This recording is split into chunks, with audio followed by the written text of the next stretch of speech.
Sebelum masuk ke videonya, Mimin ingetin ya bahwa ini adalah review dari manga aslinya. Jadi jika teman-teman ingin melihat versi fullnya, kalian bisa membacanya di web legal atau membeli komiknya di tempat kalian sebagai apresiasi bagi kreatornya.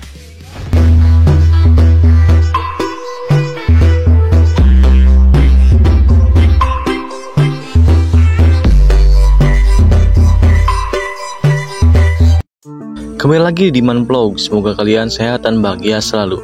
Untuk video kali ini, Mimin akan melanjutkan manhwa Pembunuh Overpower. Bagi kalian yang baru menonton video di channel ini, alangkah baiknya kalian menonton video sebelumnya, supaya ceritanya nyambung. Video tersedia di playlist. Langsung saja, cerita dimulai. Cerita sebelumnya, kita diperlihatkan Roland dan Darren yang pulang sekolah, lalu tiba-tiba dihentikan oleh Timmy Huang dan Morganma yang berniatan menghajar Roland dan Darren. Tetapi Roland berhasil menghajar Morganma dengan cara menendang lato-lato milik Morganma sehingga Morganma terkapar. Bagaimana cerita selanjutnya? Langsung saja, cerita dimulai. Cerita diawali dengan Morganma yang terlihat sangat kesakitan karena biji lato-latonya ditendang oleh Roland. Roland pun berkata, tidak ada satu orang pun dari geng rubah hitam yang bisa berkelahi. Bagaimana kalau nama geng kalian dirubah menjadi geng kucing hitam? Ucap Roland berkata ke Timmy Huang dan Morganma. Lalu tiba-tiba ternyata Morganma membawa pisau dan berkata, aku akan membuat kalian berlumuran darah. Ucap Morganma yang bersiap diam-diam menusuk Roland. Tapi Roland sudah menyadari Morganma. Lalu tiba-tiba Roland mengadukkan kepala Timmy Huang ke kepala Morganma sambil berkata, jurus cebol kepala besi, ucapnya. Lalu pisau yang sebelumnya dipegang Morganma tiba-tiba terlepas dan langsung ditangkap oleh Roland. Lalu Roland pun berkata, bahkan kamu tidak bisa memegang pisau dengan becus. Sana pulang dan berlatih lagi, ucap Roland sambil menebas-nebaskan pisau ke arah Morganma. Morganma pun menutup matanya menggunakan tangan karena Morganma pikir dirinya akan tamat oleh Roland.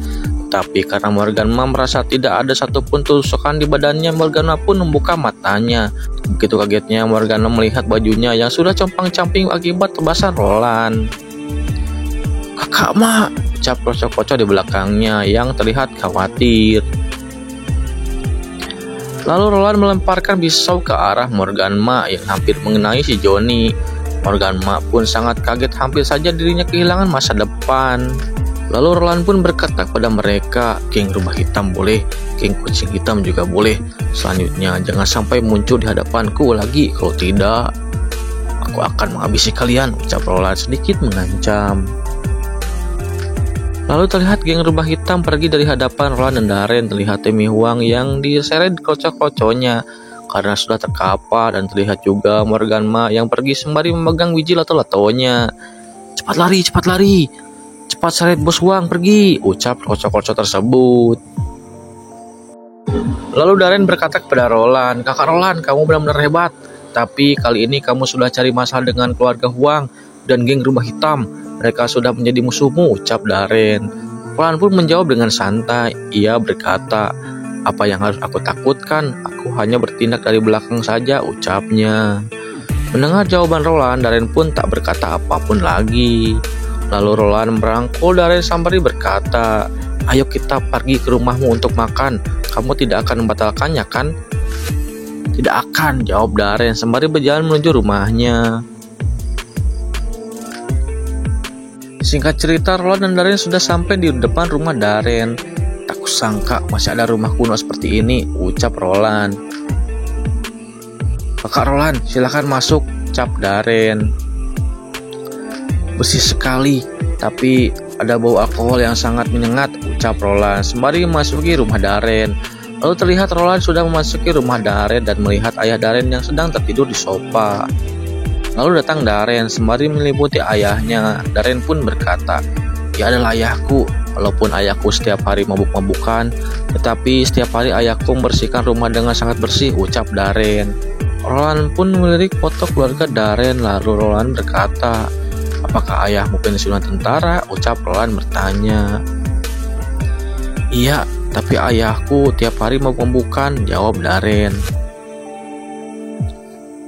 Lalu Roland berkata sambil memegang pundak Daren, ngomong-ngomong, perihal masalah keluargamu dengan keluarga Huang.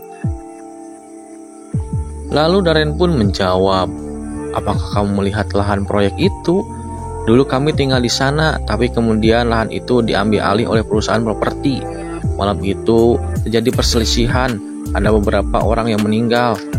Mendengar perkataan Daren, Roland pun bertanya, apakah ibumu juga termasuk dalam daftar orang yang meninggal? Tanya Roland. Betul, malam itu ayahku juga kehilangan satu kakinya, tetapi orang itu mempunyai banyak uang. Mereka menyelesaikan semua masalah dengan kekuatan uang. Ucap Daren sembari tak sadar Daren yang terlihat menangis. Warga Huang, ucap Roland. Lalu terlihat ayah Daren yang sudah terbangun. Daren, apakah ada temanmu yang datang? Ucap ayah Daren. Ayah sudah bangun. Halo Mantang, ucap Roland. Daren, tolong belikan bir untuk kami. Aku akan minum dengan ayahmu, ucap Roland. Lalu Daren pun menuruti permintaan Roland. Ia pun pergi untuk membeli bir. Baiklah, aku pergi untuk membelinya dulu, ucap Daren sembari pergi untuk membeli bir. Setelah Daren pergi, Roland pun berkata ke ayah Daren. Roland berkata, Pemantang, namaku adalah Roland. Terlihat Roland yang membuka jaketnya. Kali ini aku datang untuk berduel denganmu, ucap Roland sembari memasang kuda-kuda. Dan cerita pun bersambung. Terima kasih yang sudah menonton video ini. Jangan lupa untuk menekan tombol subscribe supaya kalian bisa mendapat notifikasi video terbaru dari Mimin. Dan jangan lupa juga untuk like dan meninggalkan jejak komentar supaya Mimin semakin semangat membuat video terbaru. Mimin pamit dulu, ketemu lagi di video berikutnya. Sampai jumpa.